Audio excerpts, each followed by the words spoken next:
एक सिद्ध संत जिनके वस्त्र स्वतः ही आसमान में बिना रस्सी के सूख जाया करते थे और जिनकी गति हवा से भी तेज थी और जिन्हें भगवान कृष्ण ने स्वयं निमंत्रण भेजा था और उन्हें लेने के लिए स्वयं भीम गए थे। तो कौन थे ये सिद्ध पुरुष और कहाँ बना है इनका मंदिर जिसमें आज भी इनकी शक्तियाँ विराजमान हैं? इन्हीं सभी प्रश्नों के उत्तर आपको आज के इस वीडियो में मिलने वाले हैं। दोस्तों, मेरा नाम है पूजा चौधरी और स्वागत है आपका फैक्ट्स गाइड चैनल में। इस चैनल पर मैं आपको देश दुनिया से जुड़े फैक्ट्स तथा इतिहास व सनातन धर्म से जुड़ी जानकारियाँ देती रहती हूँ। तो जल्दी से सब्सक्राइब कर लीजिए मेरे इस चैनल को और बेल आइकन को प्रेस करना बिल्कुल भी ना भूलें ताकि मेरे हर एक नए वीडियो का नोटिफिकेशन आप तक सबसे पहले पहुँच सके।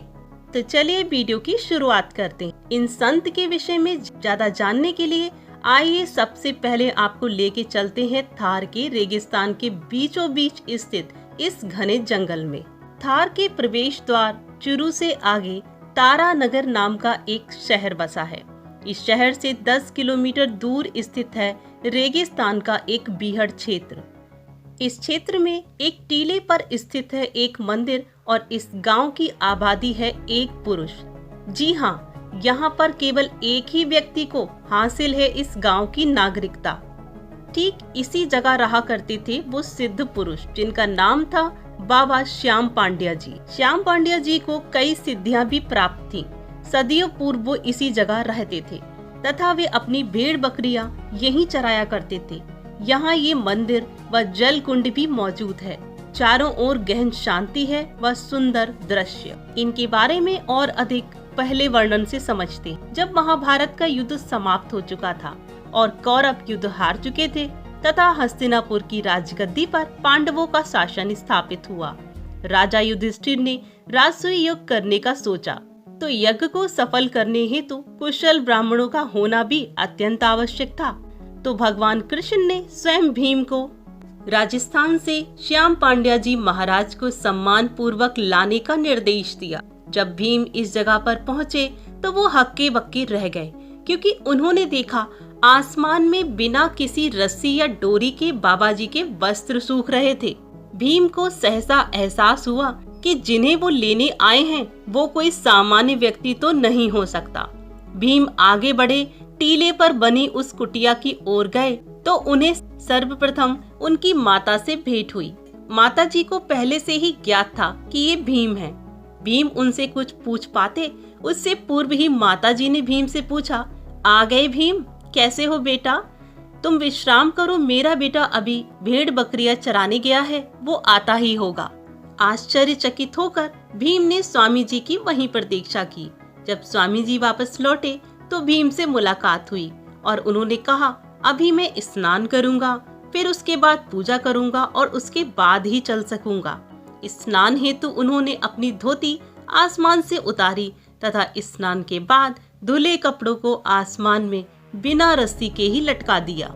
आगे एक और ऐसा चमत्कार हुआ जिसने भीम को पुनः हक्का बक्का कर दिया।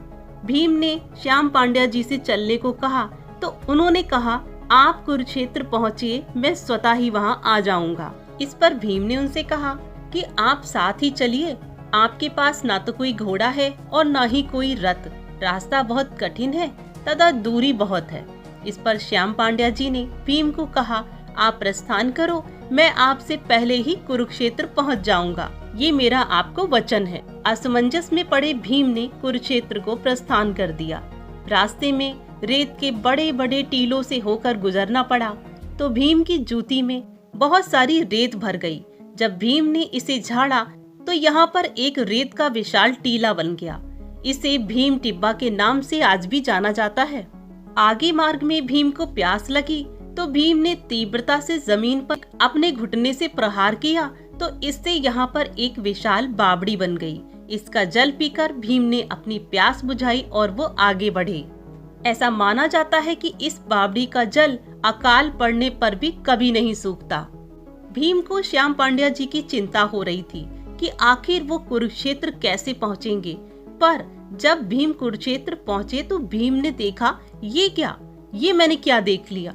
वहाँ तो पहले से ही श्याम पांड्या जी विराजमान थे। भीम की हैरानी का ठिकाना ना था कि आखिर श्याम पांड्या जी इतनी जल्दी बिना किसी सवारी के कैसे आ गए। स्वामी जी को सिद्धियां प्राप्त थीं, उनमें से ही एक थी पवन से भी तेज गति से होने की।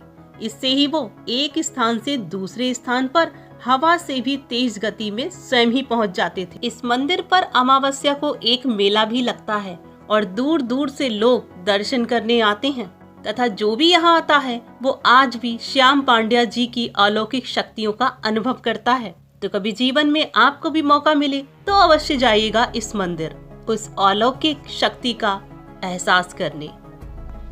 इन महान संत के ऊपर आज का मेरा वीडियो आपको कैसा लगा और क्या आप इन संत के विषय में पहले से जानते थे या इस मंदिर आप कभी गए हैं, कमेंट बॉक्स में जरूर लिखिएगा। फिर मिलूंगी एक और नए वीडियो में, तब तक के लिए नमस्कार।